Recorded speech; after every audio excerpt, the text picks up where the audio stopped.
You're listening to the 14th Source for all geeky and nerdy news and discussion, which means that you're listening to a podcast. For all intents and purposes. I am D. Bethel. And I'm Andrew Asplin. And we are your two overeducated, codependent nerd hosts, bringing you the things that we like to talk about, but filtered through inquisitive and critical lenses, in the episode for Friday, November 8th, 2024. Oh my gosh, next Monday, is Veterans Day. The 11th, yes. The 11th of November, which means one of two things will happen. Either I will go out and get a free lunch that gives me a tummy ache. Or do you wear an outfit? Or I will, no, I don't have an outfit. Or I will end up in the emergency room with an oversized testicle. Both have happened. Okay. Actually, I guess the oversized testicle, that was almost 10 years ago. I remember it vividly, like I was like prepared to go out and get my free Veterans Day like burger or whatever. And I woke up and I'm like, uh-oh. Instead, all it gave you was a nut. And I had to like kind of awkwardly walk to the emergency room. Jesus Christ. Andrew has health problems, So that's coming up. I don't have anything. I guess it's Armistice Day for those of you in Europe. We are here living. We're living. We're going to talk about some stuff. We're going to talk about some stuff that brings us joy. Because nothing happened in our lives. No, sad. We're doing great. Everything's fine. Everything's great. Speaking of joy, in case you might need it, I know you are super stoked to talk about a certain thing here. Oh, yeah. Mm-hmm. So tell us, what was your week in geek this week? I've already talked about it. A little bit, yeah. Agatha All Along, which is the most recent Marvel MCU show. That's redundant. It finished. It's done. It's I can finally watch episodes. It is complete, and I want to talk about it because I actually think it's pretty fucking good. What I would say is that what I like it's a fun show. I think it really does a lot of really good things. People have actually said that I've read they say that it kind of evades the curse of a lot of Marvel shit, which is do something interesting and then end with a big Marvel fight, right? Because there's if you look at a lot of the shows and the movies, do the big thing or do your interesting thing and then end with kind of like a mediocre Marvel fight. I think the term I got the term from you, but you would call it the descriptor would be a big fuck off fight, right? Which I mean. WandaVision, which actually did something really interesting, and then the last episode or two were just a big fuck off Marvel fight. And other shows have done that as well. Yeah, Nothing against Marvel, like the Marvel shows. Actually, everything against Marvel in a sense, because that's just kind of part of the inherent superhero narrative. That's how superhero stories tend to end. Right, they tend to end with a big fuck off fight. Yeah. The fact that this show doesn't do that. I mean, it has a biggish fuck off fight, but it's important that it's in the second to last episode. And it's also not that it's not that big of a fuck off fight. Doesn't fuck off too much. But then there's another episode after that, which actually is kind of like the actual end of the show. Nice. Right? The big fuck off fight is actually just the thing they have to do because it's the Marvel show. Right? So I would actually say that I think the show is excellent. I want to say that. I would say I've had, one of my friends texted me the night the finale aired and said this may be his favorite Marvel show, MCU show. I would say it's there are some really good MCU shows. I think this one is up there in so much also that it did the good things but doesn't have that same kind of the samey ending, right? It did its own thing. It went in its own direction. Doesn't lean on tropes necessarily, yeah. But yeah, I would say the show is actually really, really solid in that regard. And also it features a really great cast. I think, it's this witch's coven, right? Agatha and her coven. Right. Can you give us I guess the quick premise here without having necessarily to over explain anything, but WandaVision had a very focused setup of like she basically has created an insulated world for herself to, so she doesn't have to, face the pain of loss. Right. Which set up a nice opportunity to do pastiches of sitcoms throughout the decades, right? Yes. And you said this one was doing similar, not sitcom pastiches necessarily, but you said it started off as like a true crime, like procedural, a CRUE TRIME procedural kind of thing. And did it keep up with that sort of like meta narrative stuff at all? Like what's the thing that's bringing everything together aside from Agatha, I guess? So basically the idea here is the show starts with Agatha kind of where she was left, kind of in her own, like essentially cursed to be a normal, person in Eastview or Westview. Right. Westview, yes. And except that like when the show starts, and this is, actually big spoilers ahead for everyone. When the show starts, she is, basically living her true crime. I forget what show it's a pastiche of. Mayor of Eastview or no? Mayor of, Oh yeah, Mayor of Easttown. Yeah, that was a great show. Yeah, so that's actually like what it's essentially a version of. Yeah, that's pretty good. And we see basically she's this detective, hard-boiled detective in this town, that whatever, and it ends like the idea is that this person shows up, this like truant, and the show basically ends with him undoing the spell that has contained her. Okay. And at that point forward, the second episode is, Agatha builds her coven, because basically this kid, this teen as he's known, shows up and says, "Hey, I want to go to the Witch's Road," which I'm told you're the only person that's ever survived it, and and we know that you get whatever you want when you're done. So I want to do that. So she's like, we have to get a coven. So episode 2 is build the coven. I'd say that 3, 4, 5, and 6, I think, or 3, 4, 5. Or basically each episode is a take on a witch movie. Okay. So there's one that's basically like kind of the 90s sophisticated witches. It's Practical Magic, I believe, with Sandra Bullock and I forget who else. It's kind of like a riff on that. Kidman, I think, isn't that right? There's also one that's a riff on a 70s movie, Season of the Witch. So it's like this 70s witch, like witches in the 70s doing hippie shit. There's one that is it's like the classic 80s horror movie where they're like all teens in a house, like doing, somebody doing Ouija board shit.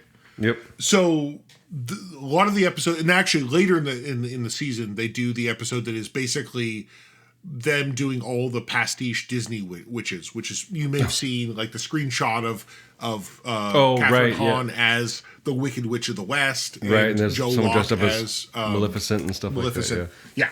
So like these episodes, the same way that WandaVision was classic sitcoms, here it's all classic witch stories. They don't do the Blair Witch Project, do they? No. We don't need to vomit because of the shaky cam. Yeah. So it's the story of this coven of witches that that come together to go to the Witch's Road to get what they all want, where everyone has their own goal. Sure. And so that's the pitch, kind of inspired by Teen, who is Joe Locke, but with Agatha at the head. Right. I would say that not only is it like they all of the characters are actually, I think, really solid. They do bring back one actress from WandaVision, the woman that played Mrs. Hart in the first episode. I forget, Sharon Davis is the character's name. I forget the actress's name. She comes back, although, like, spoiler, she's not a witch. They bring her along for bad reasons. But the rest of it, just like to see all of them, like the idea is that every witch has a different focus area and they all have their own, the goal, what they want. It's a lot of fun to see them, really it's a show about a bunch of women being cool, While also adding to like the lore of the MCU, which it sounds like. Yeah. Well, and I think the big thing, so I think it's a good story because it's not necessarily conventional. It's not like the normal shit, but it does a lot of like it has some of the same fun of WandaVision of doing these kind of witch trope movies. But I would also say like of course they like just like WandaVision did their big reveal episodes where it like breaks the cycle of the sitcom. This one does the same thing where they I think episode 6 actually is where they reveal who Teen is. And I think I think I've talked about it. Did I talk about it? I don't know if you just explicitly stated who it was. I may have said it's obvious who he is. Yeah. So they basically reveal that the character of Teen is Billy Kaplan / Billy Maximoff, the superhero known as Wiccan. And without I don't want to say too much more about that because it is like kind of some of the reveal of that is interesting. Right. And I would actually say that I think most people assumed that's who he was playing, right? So, but they still made it interesting. Like they made how that reveal happens. People actually said, like at the end of the 5th episode where the reveal happens, people were like, "Oh shit, that was not what we expected." And so like that was also a cool part, right? They're introducing a new superhero to the MCU, and he is. It's a young Avenger, right? One would assume that he's going to be part of some future project. I mean, at this point, he's 10 years younger than the other young Avengers that have been introduced, but they're not doing anything. Is he? No. But I just feel like they were making. Was it the end of Ms. Marvel? Yeah, where they show Ms. Marvel recruit Hawkeye. Yeah. But I know, but Miss Marvel, is she like 21 or 22? Yeah, I know they're young. They're young still. But I feel like it's been so long since they introduced those characters. Come on, they got to hurry up, guys. By the time they make the Young Avengers, they'll all be in their 30s. 40s, right? It's like the new season of Stranger Things. Yeah, these kids in high school. But I think the one thing I really like, other than the fact that like it was a cool story, like. They did something really interesting. And I would say that there are some great episodes. The 7th episode, I think a lot of people have said maybe probably one of the best. I've heard various people say that. It focuses on one of the witches, the divining witch, played by Patti LuPone. Okay. Patti LuPone? Yeah, that's right. And it is, what I'll say is like, it's not a spoiler. Well, it is a little bit. It's not in it kind of does a Memento thing where it's out of order. Okay, cool. Because the idea is that, she is this divination witch who her whole life has been out of order because she's so connected to the divine or to the divination that she sees things out of order. So the whole episode's that way, and it actually works really well, right? Like it opens with you see this, and then you see her, and the idea that like people be like, "Hey, where have you been?" And she's like, "What?" Right? And you as a viewer, you don't know, right? Because you're seeing it from her perspective. And then and then like you'll see scenes out of order and stuff like that. Really cool. That's cool. Yeah. So I'd say like overall, I think the show. I want to go back to it. Maybe one of the best or bestest MCU shows they did. And I want to also I'm just gonna be very honest, just the idea of Wiccan being part of the MCU is cool. I always tell people that I've actually had this conversation with several people where when Black Panther came out, a lot of my friends who are black were like really jazzed, right? Like the idea of going to the theater to see Black Panther was a huge thing, right? They're like, no, we're going to go see it opening night. And I was like, oh, that's cool. And I'm here, this, white kid from California with a Latina mom. I'm like, oh, I'm so glad you're excited. It didn't resonate to me. And same thing, some people talked about other, when Captain Marvel came out, a lot of people of my friends who were women were like, oh, this is a big deal because this is the first in this mega fucking franchise of someone who I relate to. And I realized I had this moment watching Agatha All Along because, Wiccan is, he's a queer kid, and that's part of his. And they didn't hide it. And I say that because Disney will often hide it, right? Yeah. Yeah. I always tell people like, hey man, go Google the top 10 Star Wars LGBT characters, and you'll be like, yikes, because I think like the first one might be Lando, who's like, wait, is he queer? Like only because what's his name? Glover. Donald Glover said that he thought he was like pansexual, right? He's on the list because Donald Glover said that. Number 2 is those 2 weird white ladies in the background of episode 9 that kissed, but only outside of China, right? Like the idea that that's top 10 queer characters in Star Wars, and number 2 is 2 nameless characters. I'm sorry, they're not nameless. It's Star Wars. Every fucking background character has a name, but like the idea that that's the best Disney can do. So the idea that now they're like leaning into, here's a queer character who is like a big deal, right? Like, and I imagine there are kids that read comics and read about Wiccan and Hulkling and were like, yeah, this is super cool. In fact, I remember someone I used to know who dressed up as Wiccan one day for Halloween. I'm like, who the fuck is that? So I get it, right? Like, I get it. The idea of this is the MCU saying, here we go. This is our first at bat of doing a character. This isn't just a straight white dude. And is it Joe Locke? Joe Locke, yeah. From Heartstopper From Heartstopper, which is also, you know. Yeah, you've had like a whole arc here of just apparently awareness. I am a big Joe Locke fan club boy. And and I'm excited for him. Like, you know, for sure. Yeah.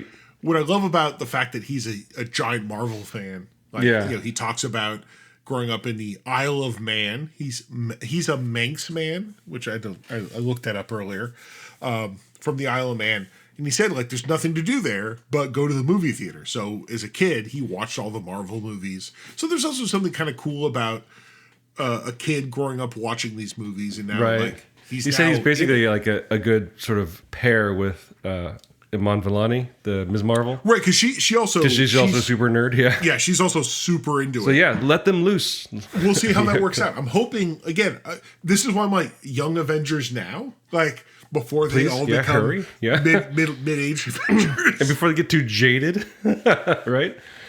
Oh, man. Well, that's cool. I'm glad. I mean, generally, I feel like Marvel has done pretty well. I think their batting average, not to use a sports term I don't understand, has been pretty good with their series. At least I've liked the chances they've taken. I did really like Hawkeye.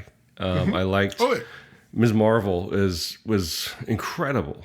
And when WandaVision was just, you know, it ended in a big fuck off fight, but like you're saying, like the chances they took with how they structured that show and how they set it up and how they blended in. And I looked it up. Agatha All Along, not surprising, created by the same person, the same showrunners. Yeah. So she's. I mean, I'm here for it. The one thing I will say is actually, apparently they talk about WandaVision and Agatha being part of like a series. It's not official, but some people said that. And the third one is going to be the Vision Quest. Yeah. Which I think originally Jack Schaefer may have been part of, but she tapped out to do Agatha. Okay. But what I like is the idea that apparently the person who has taken over is Terry Matalas. Who, you're like, who the fuck is that? That's the guy that did Star Trek Picard Season 3. Oh, the one that happens the season that everybody likes. Right. I mean, the whole show's fine, but Season 3 is the one that, like, it is, most people would say, the best of the show. Yeah. I'm really ashamed that you said the name, and I'm like, Kojak? That's Telly Savalas. Like, he's dead. So, I'll be curious, because I assume, based on the way the show ends, which I'm not going to say anything, because actually... Don't even say if it ends. It doesn't end. It goes on forever. All along.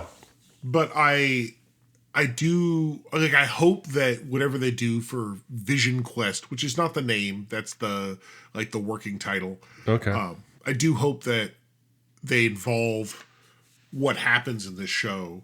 And honestly, Joe Locke, right? Like, because ostensibly it's going to be about Vision and him figuring his shit out. and ostensibly finding his kids, given the fact that one of them very clearly exists. Right.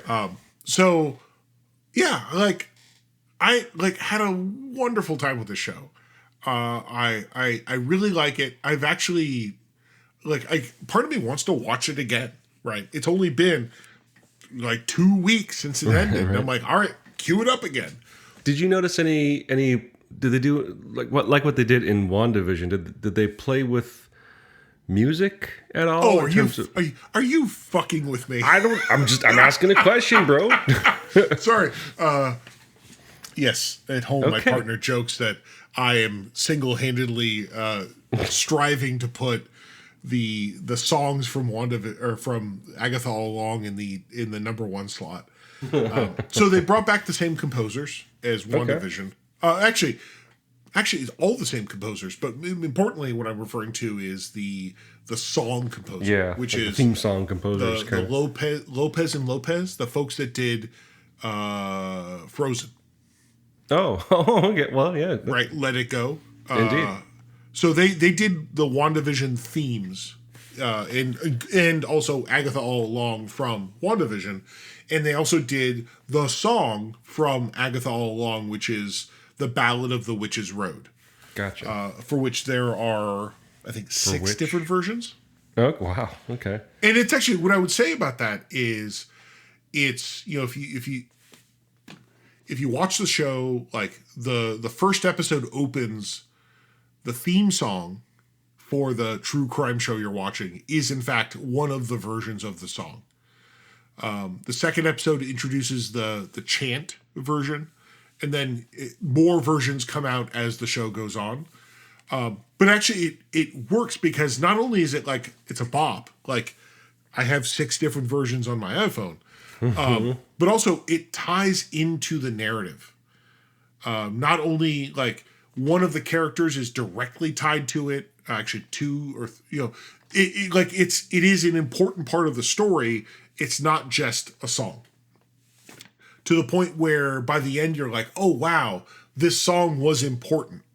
And it's a bop. I want to say it's almost thematically diegetic. It's like it's a part of it, but not like diegetic's the wrong word, but like it's present in the themes and the narrative of the episode. Yeah. But it's like, to be clear, it's a song. I mean, it is diegetic. I mean, they know the song. They sing the song. They do? Right? That's pretty good too. Yeah, like this. Well, because it's the idea is it's the song you sing when you want to gain access to the Witch's Road. Oh, there you go. So in the second episode, that's the first version where it's explicitly that. Like the first episode opens with it in the opening credits. It's like a country rock version, which you don't realize that's what you're hearing. But the second episode, you actually have the cast sing it together as they're trying to open the way to the Witch's Road. But the idea is it's not just that. Like the song has more relevance as the show goes on.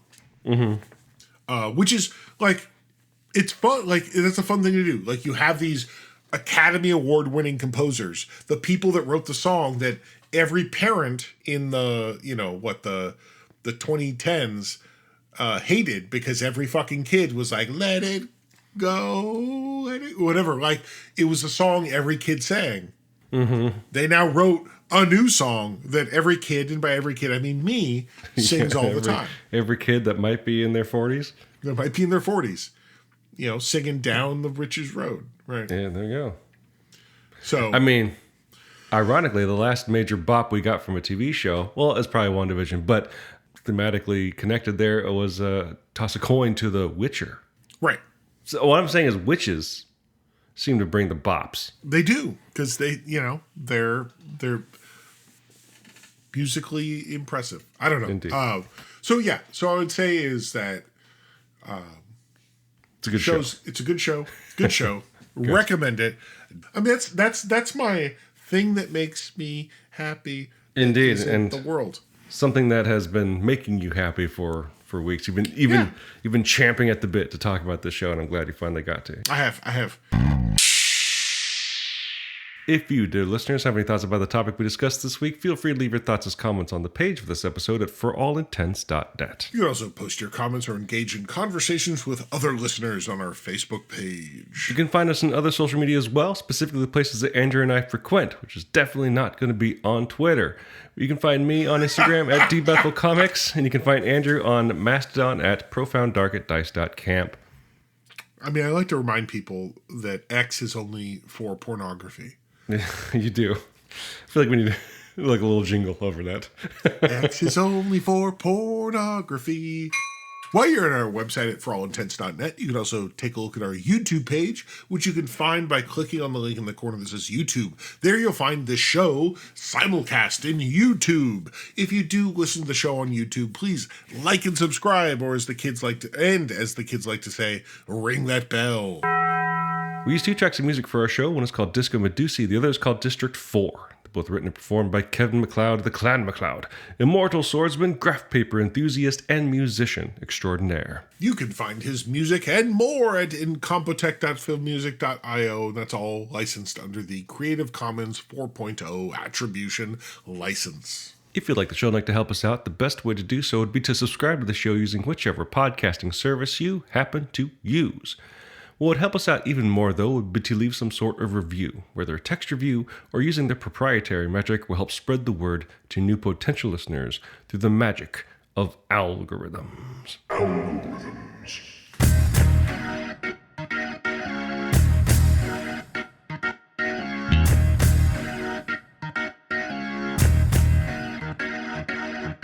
Breaking news, Andrew. I know you've been asking this question for years. As has everybody else. No one has been asking this question, but apparently it was released today. The actress that played the character Ava in Metal Gear Solid 3 was credited as Suzette Mignette, which apparently was an alias, and everybody knew it was an alias, but no one knew who the actress was. It was finally revealed, Andrew. The actress that played the voice of Ava, the ostensible Chinese, Russian super spy. Yeah, in a bikini top. Or whatever. Was played by actress Jodie Benson. Most famous because she was the voice of Ariel in The Little Mermaid. And that is why she used the pseudonym, because she did a lot of voice work for Disney and wanted this work in a more, mature narrative to not interfere with her work with Disney. So, mystery solved, Andrew. You can finally sleep at night. What a weird bit of so it's only 3, because in 4 it was someone else, right? I thought I said. She comes back in 4. That's right. In 4 wasn't it like it's someone even more bizarre in 4. Don Knotts. Is it like Julie Newmar or some shit? Don Knotts. Well, Snake. Well, Snake. That was more No, Jim Stewart. I totally have to check who it is. Is it not Julie Newmar? It's Big Mama, Lee Merriweather. Oh my god. Oh my god. I said Julie Newmar. I got the wrong Catwoman. Yeah. Holy shit. That's the most niche Batman thing ever. Oh man. Anyway. That's so funny. So yeah, that's actually that's kind of interesting that they got Ariel from The Little Mermaid to be Eva. Yeah. The objectified sex object plot device. Oh, good Kojima. Yeah. It's been a week. And yeah. It has. Let me just say this, if you don't mind me getting a little serious. The thing that I've been thinking about the most in the wake of the news on Tuesday, the election, as I'm really worried about all of our friends and family whose very existence will be threatened by the incoming president. And I just want to make it clear, you're not alone. And I know how hard I don't know how hard. I'm a straight white guy. Take care of yourselves. Reach out and just know that we're thinking of you. I actually told a student employee today at work that the best we can do is be community with each other. Right. Like help each other, because at the end of the day, we're still people, and we can be people with each other. From our LGBTQ plus friends to minority friends, immigrant friends. Yeah, who it's a scary time right now, and we're just living in sort of the smoke of what has happened. And I'm not going to say it's going to get better. I don't know, and it probably won't. but the best thing to know is that that there are systems out there to help. I want to emphasize that it's okay to feel sad, and it's also okay to reach out for help. There are a lot of lifelines out there, warm lines, that I'll try to put as many as I can find in the show notes. But for our LGBTQ plus friends, we can't ignore the Trevor Project at thetrevorproject.org. And there's the crisis hotlines, 988lifeline.org. Those that care are a larger community than it sometimes feels. And I don't want any of our listeners or any of the friends and family that we have in our immediate vicinity to feel like they have to harm themselves to get through this. And I'm not going to say it's going to get better. In addition to your friends and family, at least the ones you feel you can talk to. And so please, please, please, if you're feeling any sort of down, no matter the magnitude, please talk to someone. Reach out, and that's the best I can say. There you go. Everybody take care of yourselves, please. So until, Jesus Christ, I can't segue out of that. So until next time, let's just say that. Because that's the metric we can use right now. Till the next time we get together. I'm D. Bethel. And I'm Andrew Esplund. And for all intents and purposes, that was a podcast.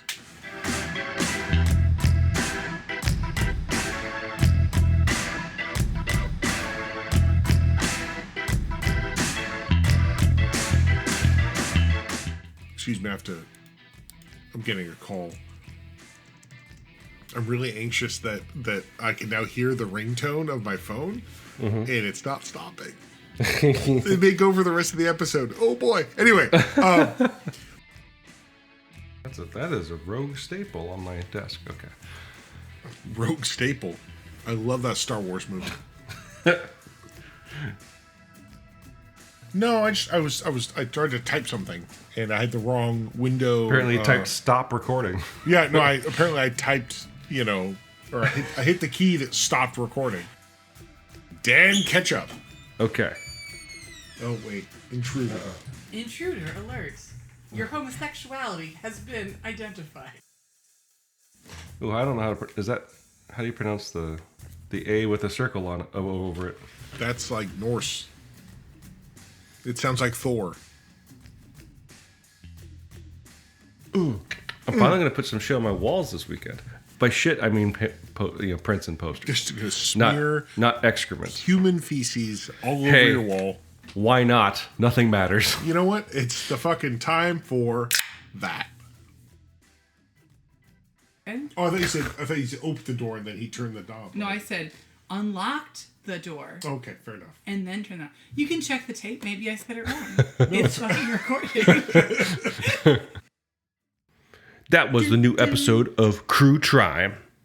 CRUE TRIME. That was a best wonderful show ever. CRUE TRIME. Down, down, down the road. Andrew's singing. Oh, we got to stop recording, else we're going to get fined. Road. No, just don't put it in the episode. So yes, I'm going to hang up, and you're going to call me back because I keep hearing the ringtone. Okay, it's haunting me. This is awful. Sounds fine.